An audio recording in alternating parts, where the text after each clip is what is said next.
Hello everyone, তোমরা কেমন আছো? আশা করি তোমরা সকালে ভালো রয়েছো। তোমাদের দয়ায় ও আল্লাহর রহমতে আমি অনেক ভালো রয়েছি। গাইস, ভিডিওর থাম্বনেল ও টাইটেল থেকে তো অবশ্যই বুঝতে পেরেছো ভিডিওটা কি রিলেটিভ হতে যাচ্ছে।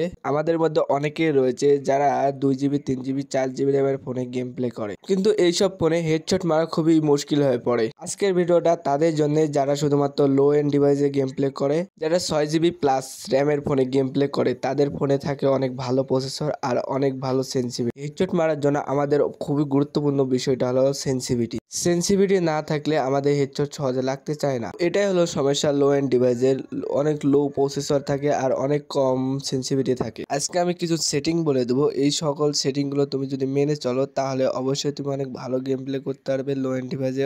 ফার্স্টে তোমার ফোন যদি 3 জিবি র্যামের হয় তাহলে আমার মনে হয় অবশ্যই তোমার ফোনে স্টোরেজ থাকবে 32 জিবি। তোমার ফোনে স্টোরেজ যদি 32 জিবি হয় তাহলে অবশ্যই যথেষ্ট পরিমাণ ফাঁকা রাখার চেষ্টা করবে, কারণ তুমি তোমার ফোনে স্টোরেজ যতই ফাঁকা রাখবে ততই ফোনটা ফ্রি হতে পারবে। তারপরে রয়েছে তোমার ফোনের ডিপিআই অবশ্যই 600+ রাখার চেষ্টা করবে, কারণ ফোনের ডিপিআই যতই বাড়াবে ফোনের ততই সেন্সিটিভিটি বেড়ে যাবে। তোমরা অবশ্যই জানো যে হেডশট মারার জন্য আমাদের সেন্সিটিভিটি অনেক গুরুত্বপূর্ণ। তারপর আমরা চলে যাই গেমের সেন্সিটিভিটির মধ্যে। তো সেন্সিটিভিটির মেন পয়েন্ট হলো জেনারেল আর রেড ডট। এখানে তোমার ফোন যদি 3 থেকে 4 জিবি র্যামের ফোন হয় তাহলে উপরেরটা অবশ্যই ফুল রাখবে, আর যদি তোমার ফোন 6 থেকে 8 জিবি র্যামের ফোন হয় তাহলে জেনারেলটাকে অবশ্যই 100-র নিচে রাখবে। তাছাড়া তোমার ব্যান্ডটাকে তোমরা কন্ট্রোল করতে পারবে না। তারপরে রয়েছে রেড ডটটাও তোমরা অবশ্যই ফুল করে রাখবে 3 থেকে 4 জিবি ফোন হলে।